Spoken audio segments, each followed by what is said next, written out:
Oh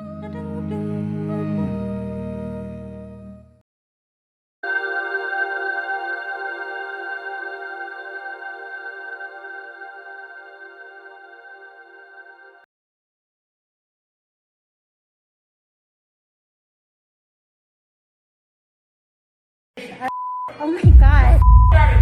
The contents of this cell phone video, too shocking and explicit to play in its entirety.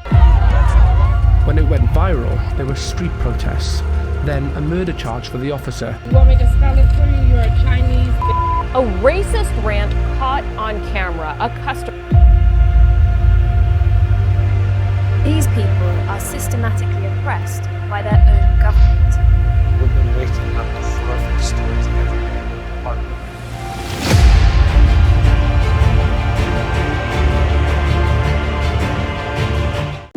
These are the faces China never intended us to see from inside its system of mass incarceration in Xinjiang. The government has long denied it's running detention camps for Uyghurs, insisting instead they are vocational schools.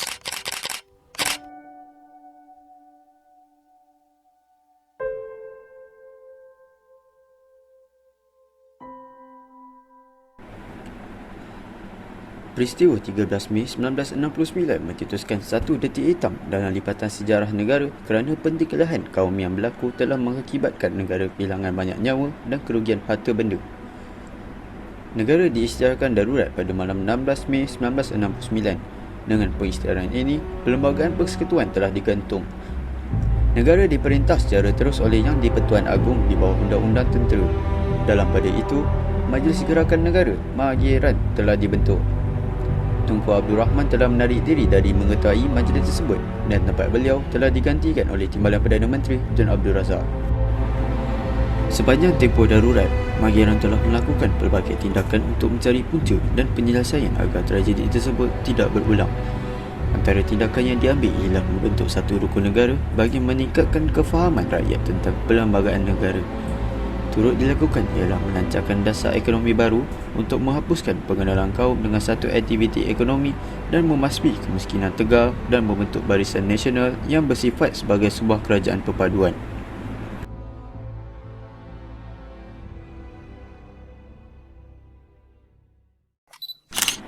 Diskriminasi merujuk kepada pelayanan yang tidak adil terhadap individu tertentu, di mana layanan ini dibuat berdasarkan kumpulan yang diwakili oleh individu berkenaan. Diskriminasi merupakan suatu amalan yang biasa dijumpai dalam masyarakat manusia. Ia berpunca daripada kecenderungan manusia untuk membeza-bezakan manusia. Diskriminasi boleh berlaku dalam pelbagai konteks. Ia boleh dilakukan oleh orang perseorangan, institusi, firma, malah oleh kerajaan. Diskriminasi adalah perlakuan buruk yang ditujukan terhadap kumpulan manusia tertentu. Adakah anda pernah mengalami masalah diskriminasi kaum? Ya. Ya. Ya. Ya. Ya, kami semua pernah mengalami diskriminasi.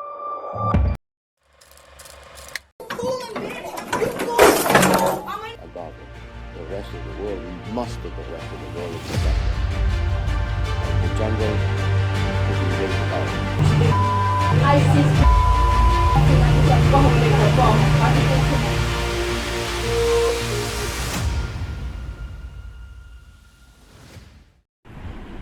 Bolehkah anda ceritakan pengalaman didiskriminasi sama ada dari segi warna kulit atau mangsa? Contoh-contohnya banyak. Antara yang paling ketara yang saya pernah alami adalah apabila kami pergi ke satu kedai ni dan ingin membeli makanan yang sama. Sebagai contohnya nasi ayam. Apabila kami membeli dan kawan-kawan Melayu saya semua beli pada harga yang sama, tapi apabila saya beli harga yang berbeza, yang di mana saya bayar atau di-charge lebih daripada mereka. Pernah saya alami, ini pengalaman saya sendirilah, di mana saya berada di dalam bilik yang gelap bersama rakan-rakan saya dan mereka mengatakan bahawa mereka tidak nampak saya lah, tapi itu disebabkan oleh kulit saya lah.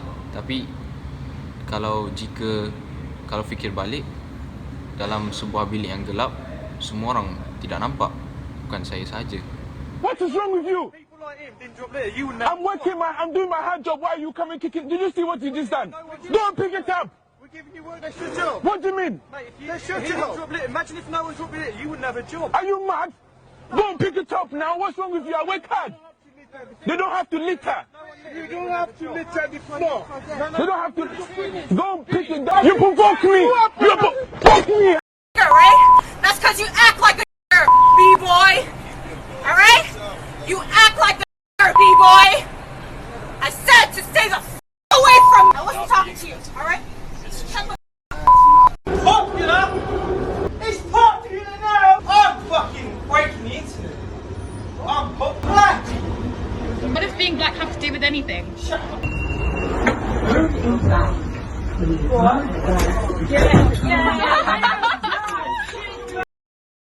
Ini merupakan sedikit serutan wawancara bersama Mr. Wang, seorang guru taekwondo dan juga mangsa rasism. Memang adalah sebelum ni. Contohnya macam saya didiskriminasi oleh kaum saya sendiri sebenarnya pun. Sebabnya saya banyak berkawan dengan orang Melayu dengan India sebelum ni masa saya di sekolah menengah. Mereka rasa saya ni Cina mutat macam tu lah. Dia orang ni rasa dia orang lebih bagus daripada kita sebab mereka bersatu sebagai satu kaum lah. So macam-macam nama lah dia orang panggil saya masa saya kat sekolah menengah dulu. Dari segi agama biasanya. So kenapa saya kata segi agama, sebab macam saya kata tadi, Cina dia tak suka berkawan dengan orang lain, tak suka berkawan dengan kaum-kaum lain. Sebab itu dia orang tak diekspos kepada agama, cara hidup kaum yang berbeza. Dari sana mereka tidak memahami lah antara satu sama lain. Di situ wujudnya diskriminasi, dan benda ni juga berlaku daripada rumah sendiri lah. Mana ibu bapa mereka bila bercakap depan anak-anak mereka tu, mereka mendiskriminasi kaum-kaum yang lain. Antara langkah-langkah untuk mengatasi isu diskriminasi kaum adalah bermula dengan media massa.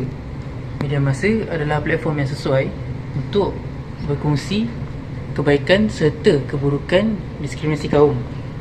Media massa hendaklah memainkan peranan dengan menyekat sebarang aktiviti atau video yang menyentuh hal diskriminasi. Media massa juga perlu menyekat sebarang konten yang menyentuh isu perkauman agar anak-anak muda tidak mengikuti aktiviti yang tidak bermoral tersebut. Hal ini juga dapat memupuk pneumonia daripada akar umbi generasi muda. Seterusnya, pihak ibu bapa. Ibu bapa hendaklah memupuk semangat perpaduan kaum dalam diri anak-anak mereka sejak kecil lagi. Bak kata pepatah, melentur buluh biarlah dari rebungnya. Menjunjung rumah-rumah jiran yang berlainan kaum atau membawa anak-anak mereka mengikuti aktiviti rukun tetangga adalah salah satu cara yang boleh dilakukan untuk memupuk semangat perpaduan kaum dalam diri mereka. Salah satu langkah yang perlu diambil oleh pihak masyarakat untuk mengelakkan daripada berlakunya diskriminasi kaum ialah dengan memperbanyakkan aktiviti-aktiviti kemasyarakatan seperti gotong royong dan juga merewang, di mana ibu bapa dan juga anak-anak akan turut terlibat dalam aktiviti-aktiviti tersebut. Oleh itu, kita dapat mengenali jiran tetangga kita dengan lebih baik. Aktiviti ini juga dapat memupuk semangat perpaduan antara satu sama lain dan juga dapat meningkatkan semangat kejiranan. Selain itu, pihak sekolah juga memainkan peranan yang penting dalam usaha memupuk semangat perpaduan dalam kalangan pelajar. Antara usaha yang boleh dilakukan oleh pihak sekolah ialah dengan memperkiat aktiviti serta program yang berunsurkan perpaduan. Antara contoh aktiviti yang boleh dilakukan oleh pihak sekolah ialah kempen berunsurkan perpaduan, pertandingan sukaneka antara pelajar serta karnival perpaduan. Menerusi aktiviti ini, pelajar-pelajar akan bekerjasama bersama rakan mereka yang berbeza kaum.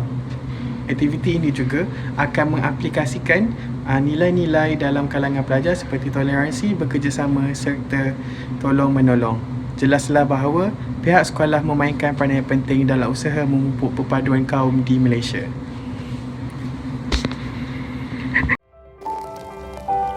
indahnya kehidupan kita. Di sebalik kepelbagaian dan perbezaan, kita dikurniakan kesejahteraan yang telah dibentuk oleh perpaduan. Perpaduan adalah kekuatan kita. Kerajaan negeri menunaikan janji yang diberikan kepada kaum Tionghoa pada tahun 1999 apabila meluluskan penyerahan tanah untuk berjaya sekaligus menaburkan bakti demi mempertahankan kerajaan. Bagaimana